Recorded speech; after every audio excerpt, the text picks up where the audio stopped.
What's up, world? Uko here from Better Therapy Now, and welcome to part two, the curiosity mindset. In this section, we're going to explore the importance of dedicating our lives to a search for truth. We'll talk about how to separate our ego from our ideas and the importance of that, and becoming less obsessed with being right, more obsessed with finding the right answers.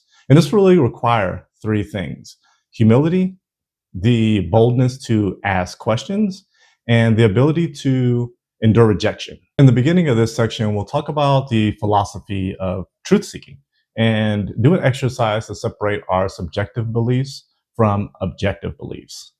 Then we'll talk about the humility of truth seeking, or humility as a foundation for growth, because it can be difficult to ask questions, especially in social situations. It requires you to admit you don't know something, and that requires something that is often discussed in the mental health space, and that is being vulnerable. We'll discuss how asking better questions is really an art form.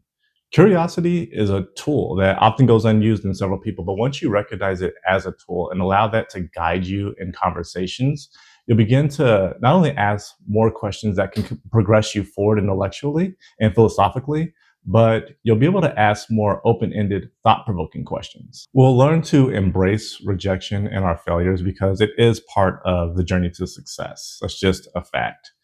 And we all already know a lot of these things, but why is it difficult to embrace those two things, rejection and failure, which makes it difficult to endure rejection and failure, which are both necessities?